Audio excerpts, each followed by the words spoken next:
Ramadan ini Niat. Iya, kasus Nia Daniati, ya, bersama-sama dengan anaknya dan suaminya, ya. Jadi, sebagaimana kita ketahui, sebenarnya kasus ini kan sudah berjalan lama. OI ada persoalan hukum, kasus hukum pidana yang sudah diproses dan dia sudah menerima risiko yang paling menyedihkan buat dia sebenarnya.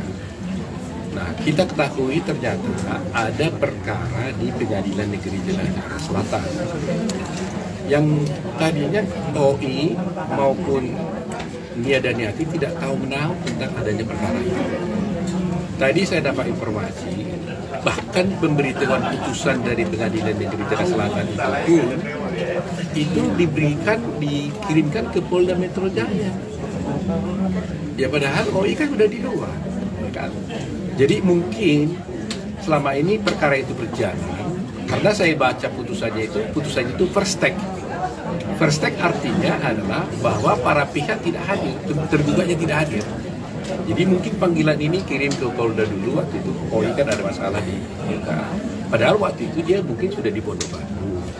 Nah, Nia Daniati sendiri juga tidak tahu menahu karena dia tidak punya kaitan dan tidak punya urusan dengan kasus yang menimpa si OI itu, ya kan?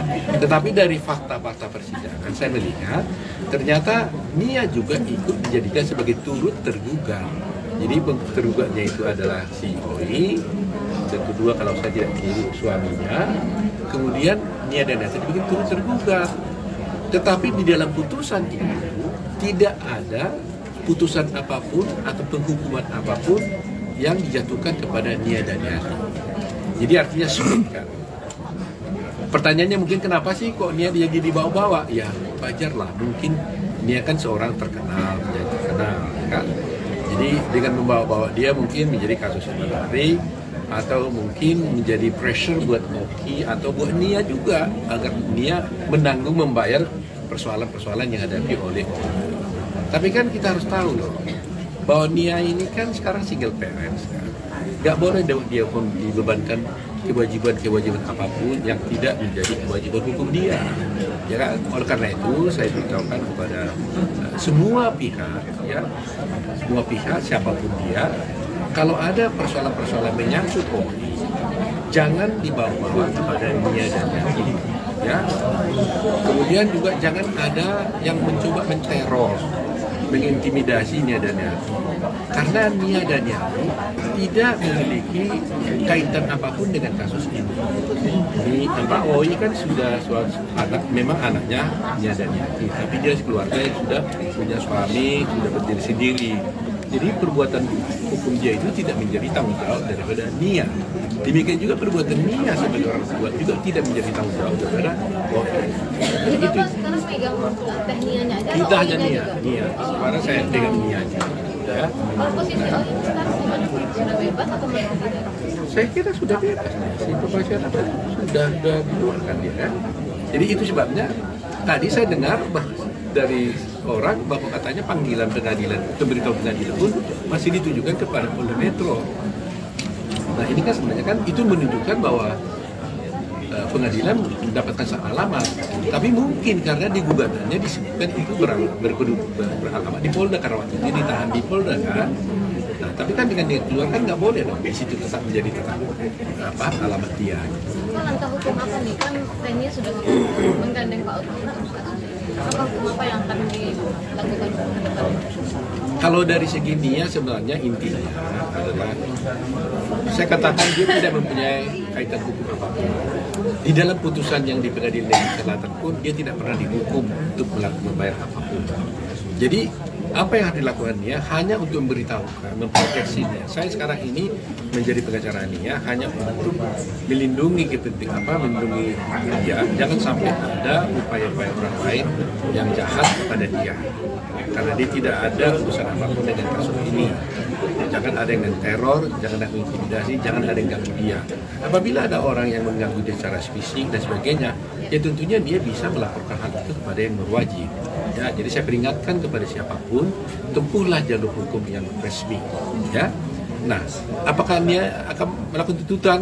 Ya, saya pikir sementara kita nggak bermaksud seperti itu. Kita memahami apa yang menjadi keluhan pihak-pihak yang dirugikan, tapi tolong jangan dibawa kepada dia.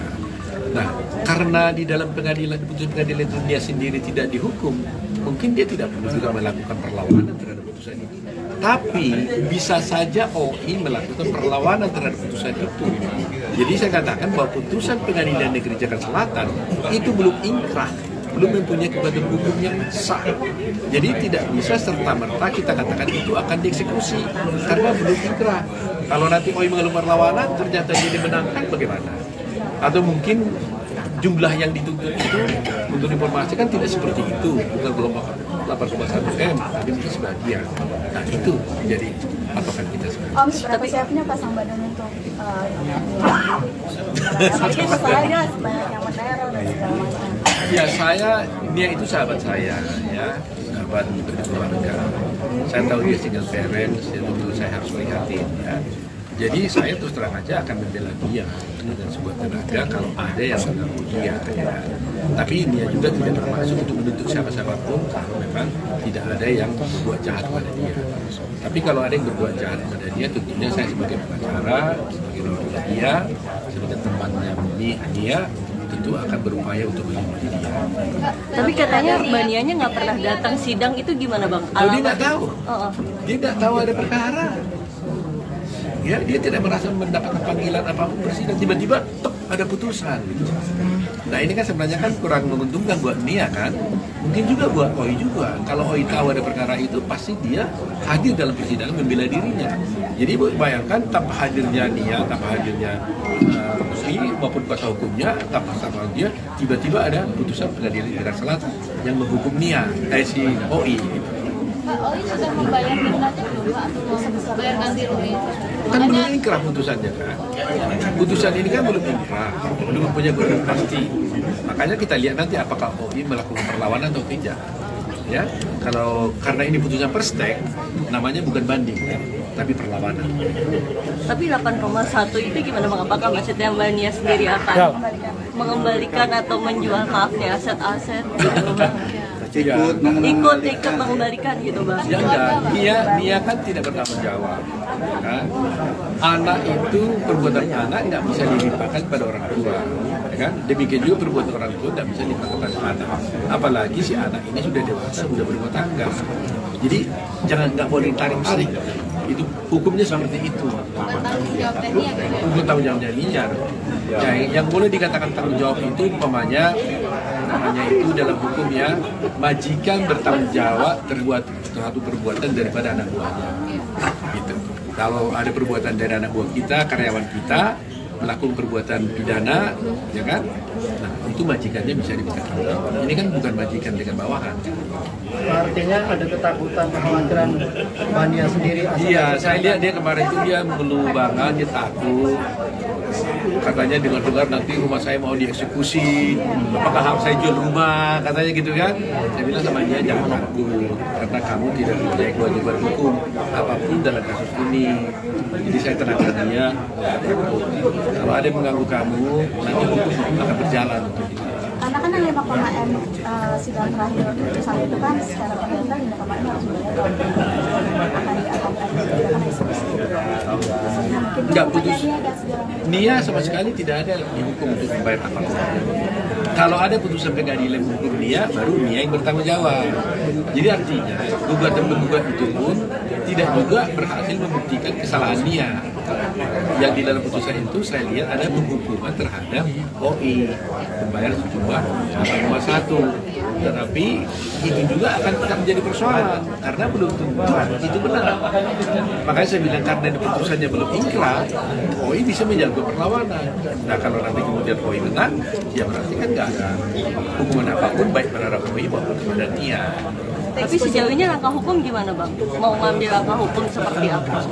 Posisinya dia menurut saya sekarang ini kita menunggu. Karena sepanjang tidak ada penghukuman pada dia, apa yang harus dilakukan? Kan nggak ada persoalan. Tapi OI mungkin dia bisa melakukan perlawanan ke pengadilan. Karena dia dihukum dengan di mana dia tidak hadir, ada putusan perstek, ya tentunya kesempatan perlawanan itu dia bisa menggunakan haknya untuk membela diri. Dan dia diteror apa aja Pak? Ya katanya itu dia sampai ditakut-takuti, ada orang datang ke rumahnya, banyak tembok, mengganggu lah, pada intimidasi. Nah ini kan nggak boleh kan? Itu kan pelanggaran, itu sudah berupaya pada fisik gitu ya. Jadi teror, intimidasi, menakut-nakuti itu nggak boleh. Ya. Itu bisa saja dilaporkan ke Pak? Bisa, kalau dia mau sebenarnya bisa. Tapi saya bicara dengan dia, mungkin dia belum berpikir sejauh itu. Alasannya apa untuk istilah? Ya, tadinya dia ketakutan, disampaikan pada saya menasihatkan yang penting mulai saat ini jangan diganggu lagi. Tapi kalau kemudian besok ada yang mengganggu, ya pasti kita laporkan. Tapi sepanjang mulai hari ini tidak ada gangguan kepada dia, ya kita akan lakukan.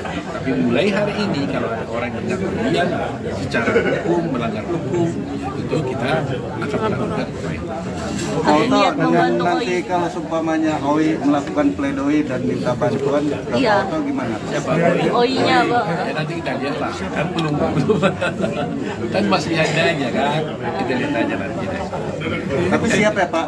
Ya, Kalau ya diminta orang-orang yang sesuai persoalan hukum selalu siap. Apalagi ini saya bilang, saya udah berkali-kali katakan. Ini tadi ada yang bertanya, Pak Oto dibayar berapa? Kan saya nggak pernah dibayar apa-apa sama dia. Dia sahabat saya. Dia mau bayar saya pun mana mungkin saya mau terima. Kan nggak semua soal uang. Saya selalu katakan ada pro bono. Tapi pro bononya ini bukan karena dia tidak mampu. Pro bono karena memang dia teman. Panggil bukti. Saya nggak. Oke. Ya. Bang, Ya. Bang, Oke, kasus bawa tuh Jessica Wongso. Bagaimana nih? Oh, mata. Natal yang mana ya? Soal? Natal sebentar lagi kan kalau nih, bagaimana persiapannya sama keluarga kalau boleh. Natal kita di Jakarta ya. Kita di Jakarta ya tentunya Natal kita bersyukur pada Tuhan Natal yang baik. Nah setelah Natal baru kita mungkin baru Kemana liburan kemana Bang? masa semuanya diberitahu. Liburan kemana Bang gitu? Yang penting seperti saya ceritakan, memang kita kan keluarga selalu ada aturan main nih. Kalau 1 tahun itu 2 kali harus kumpul, the big team gitu loh. Kita ada 500 orang dengan cucu kan.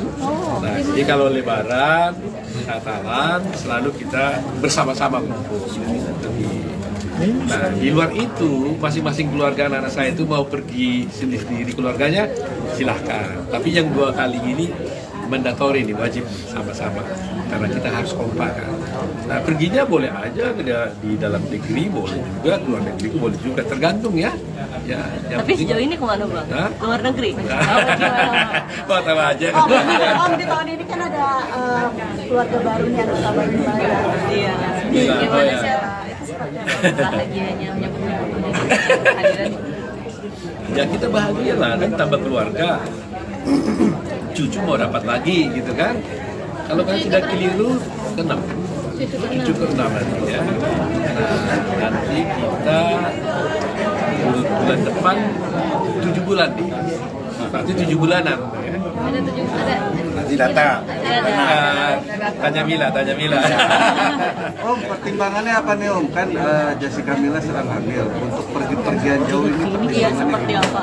Ya memang ini sudah acara yang selanjutnya karena setiap tahun kita kan kerja masing-masing di sini, kan saya juga sibuk di kantor sebagainya, tidak juga pergi yang lain-lain kan.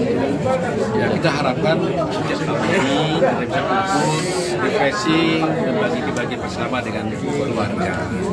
Artinya Bang, ada jarak liburan ini nggak perlu jauh-jauh dulu atau gimana? Memang ibunya istri saya sendiri selalu bilang sama Mila apa bisa gitu. Kan kita takut. Tapi dokter katanya melarang dia itu waktu sampai bulan pertama sampai bulan keempat, setelah bulan kelima aman katanya. Tapi itu pun kita hajukan jangan terlalu yang berat-berat lah. Ya namanya kita jaga ya. Menurut dokter. Ada tradisinya sama mantu gitu nanti ketika pas hari Natal. saling tukar kado gitu. Ya biasalah keluarga kan.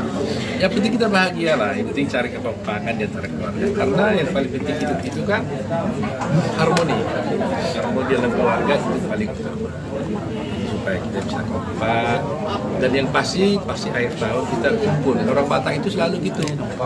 Lonceng jam 12 malam di tahun 2023 pasti semuanya kumpul berdoa sama melepas masalah tahun yang lama menuju masuk tahun yang baru. Dan itu tradisi yang selalu dilakukan oleh orang Batak pada umumnya dimanapun. Biar dia sudah di luar negeri, di Amerika, di kampung, di Jakarta, selalu kita doa bersama persis jam 12 malam.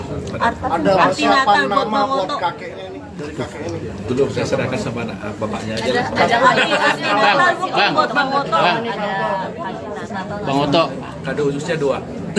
Bang Oto, Arti Natal buat ini Bang kan Oto kalau mungkin apa? apa dari khasnya orang Batak ya, itu kan harus punya cucu laki-laki semua nih. Kenapa? Nah, ini perempuan gimana? Wah, saya beruntung, berarti saya punya cicit lebih cepat. Iya dong kan? Kalau cucu saya itu perempuan pasti lebih cepat kawinnya nanti. Berarti saya lebih cepat punya cicit, gitu ya. Kalau laki-laki ya memang ya. Tapi dia kan pasti lebih lama kawin kan. Kalau perempuan umur 23, 24 sudah ada yang kawin. Kalau laki-laki kan paling sekitar 24 tahun. Saya lebih cepat dapat cicit. Bang Oto, Kan ada tapi ya? Mungkin Bang nuntut Arti- ini nggak? Pengen cucu laki-laki nggak Jun? Semuanya Tuhan yang atur. Kita serahkan pada Tuhan. Laki perempuan sama. Ini cewek-cewek ini semua ini gimana ini? Istimewa semua ini yang perempuan kan? Bang mungkin untuk lokasi sendiri nanti buat kita nanti. Ya nanti sering dirundingkan lah kita ini. Kamu pintar aja. Oke, Bang. mungkin arti Natal buat Bang Oto apa sih? Arti Natal buat Bang Oto apa sih? Iya, kalau Natal kan buat kita kan lahir kembali. Tuhan datang ke dunia menyelamatkan umat manusia. Jadi kita bersyukur pada Tuhan karena Tuhan kalau dia tidak lahir dan tidak datang ke dunia, hidup kita ini kan tidak akan berarti. Jadi kelahiran Tuhan itu memperbarui hidup kita. Jadi perayaan ini bukan hanya seremonial, tapi kita merasakan bahwa Tuhan hadir karena perayaan dia lahir ke dunia, menyelamatkan hidup kita sebagai manusia. Mudah-mudahan dengan itu kita bisa berada tetap selalu di perjalanan Tuhan. Ya, Bang Jessica Wongso. Ya, Bang Oto capek ya. Bang Jessica Wongso. Bang banyak banget.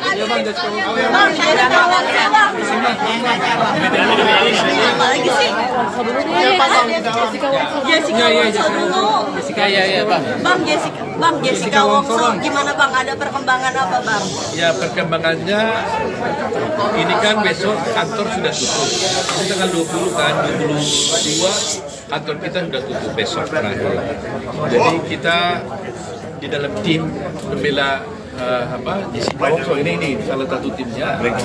Pertama laporan dia yang ke Komisi Yudisial sudah mendapat tanggapan dari KY kemarin dan mereka sudah diperiksa di KY sebagai pelapor ya. Ada Ibu Damai juga, ada Postam juga kayak kemarin ya.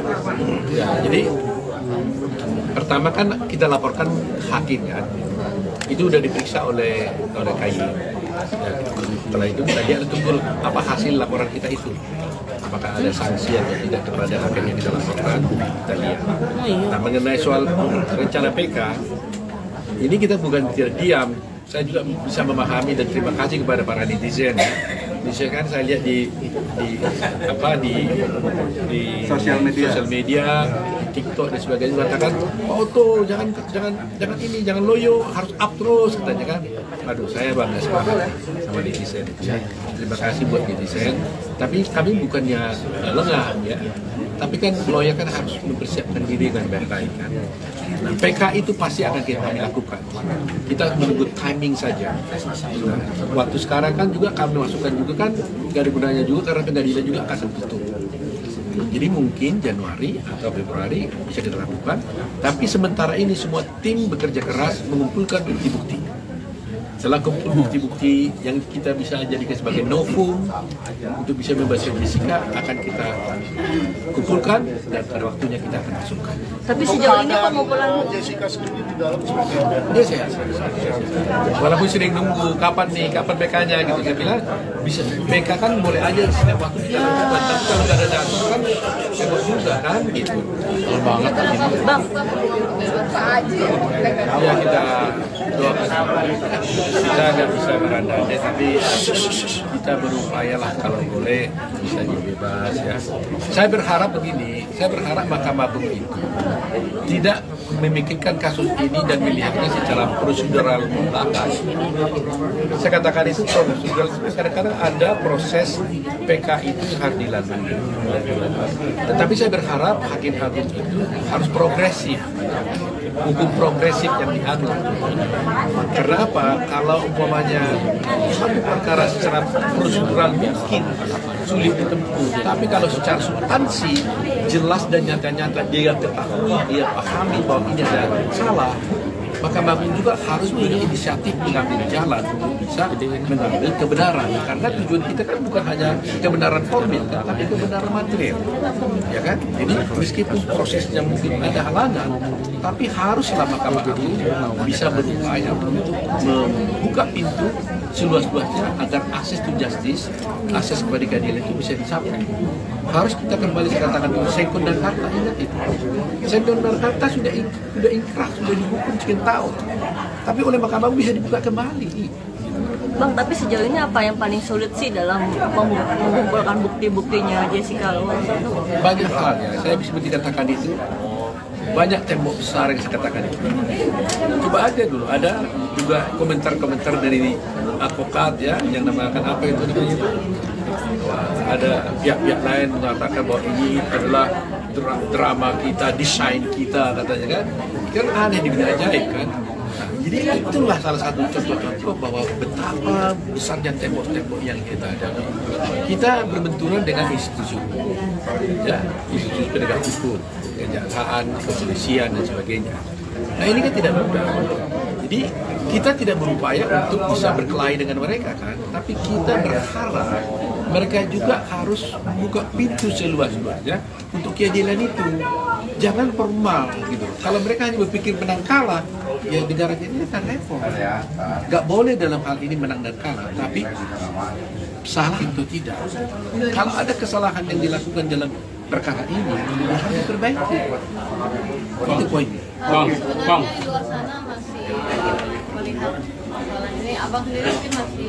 Iya, saya mengerti bahwa kepolisian mungkin atau tidak. Saya merasa kalau sampai ini Jessica dibebaskan, nama kami gimana? Kadang-kadang ada begitu kan, kepolisian begitu, jaksa begitu, tapi nggak boleh begitu. Ya nggak boleh. Nggak ada di sini nama baik yang jadi rusak dan sebagainya, tidak. Tapi adalah kebenaran yang hakiki. Masa kita korbankan seorang anak manusia tidak bersalah, tapi harus dihukum? Itu nggak boleh. Berkali-kali saya katakan, gimana kalau itu terjadi pada anak kita, pada saudara kita, tante kita? Itu bagaimana kalau terjadi? Terima nggak? Kan nggak bisa. Nah, kalau ini sampai terjadi berjalan begini, maka ini akan berpotensi kita ini akan kena seperti itu, saudara kita akan kena seperti itu besok-besok. Jadi makanya saya berterima kasih kepada teman-teman wartawan yang terus mengangkat kasus ini. Ini perjuangan kami, ini juga perjuangan Anda sekalian. Jangan sampai jadi kita, Anda, saudara kita bisa mengalami nasib yang sama. Jangan sudah kejadian baru kita teriak. Jangan. Sebelum terjadi kita harus berjuang. Bang, terakhir bang, ketika menyadari bahwa tembok itu banyak dan tembok itu sangat kuat kokoh, seberapa optimis nih bang peluang untuk PK itu maju bang? Kalau majunya PK pasti kita harus majukan. Harapan kita Mahkamah Agung harus membuka hati, membuka pikirannya, mengetuk rasa keadilannya. Sekarang ini kan keadilan kan diketuk-ketuk nih. Pintu keadilan ini lagi kita ketuk-ketuk. Tinggal Mahkamah Agung mau buka enggak? Iya kan? Nah, hukumnya mengatakan barang siapa mengetuk pintu, niscaya Tuhan akan membukakan pintu. Nah, itu yang kita harapkan. Oke.